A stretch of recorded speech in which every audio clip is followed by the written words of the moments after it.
Atmosphere is a sea of gases surrounding the earth. There are many gases in the atmosphere: oxygen and nitrogen. Other gases are present in very small percentages.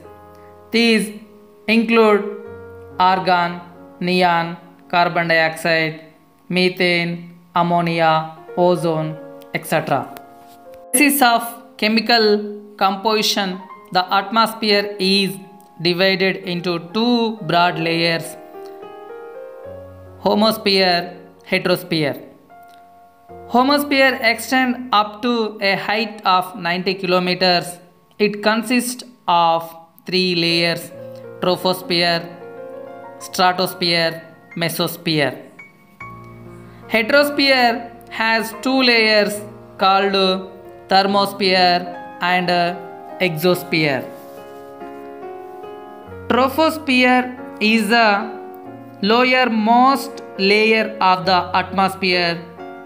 Its average height is 13 kilometers and extends roughly to a height of 8 kilometers near the poles and about 18 kilometers at the equator. The temperature in this layer decreases as we go higher, which is known as normal lapse rate. Condensation, evaporation, precipitation, rainfall, cyclones, etc. occur in this layer.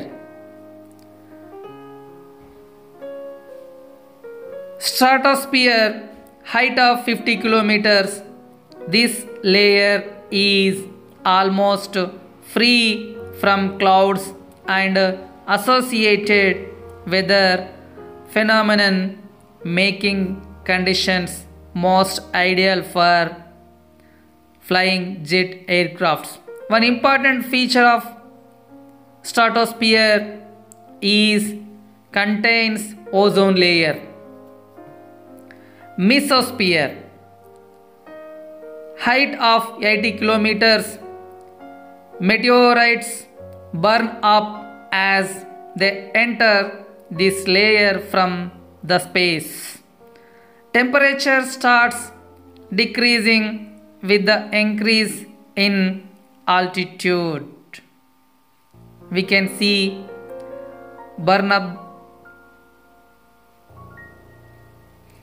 Thermosphere, up to 400 kilometers. In thermosphere, temperature rises rapidly with increase in height.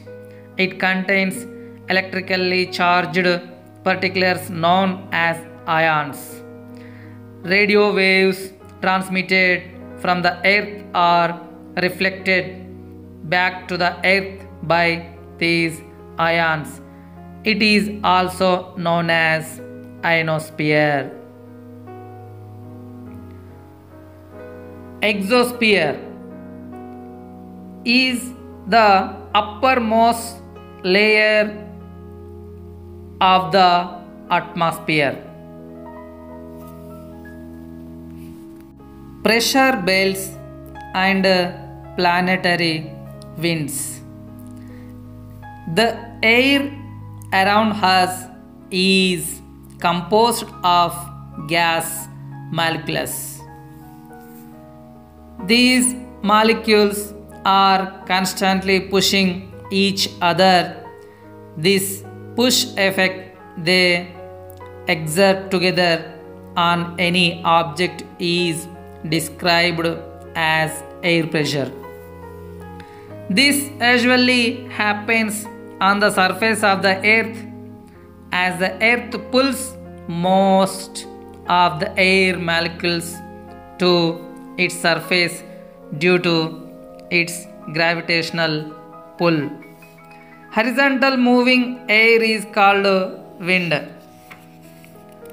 The earth's surface does not heat uniformly.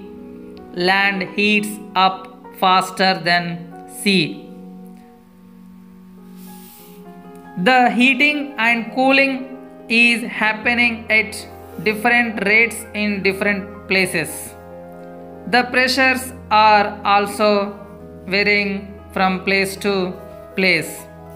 The tropical latitudes receive the most intense amount of solar radiation and are hotter than temperate or polar latitudes that receive less intense solar radiation.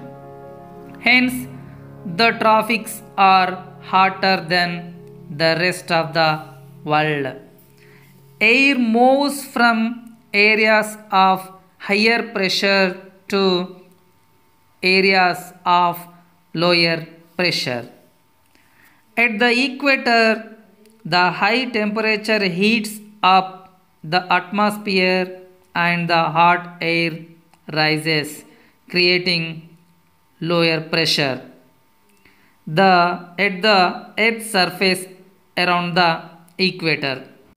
Actually, the winds move slightly to the right in the northern hemisphere and to the left in the southern hemisphere. This effect is called Coriolis effect. Thank you.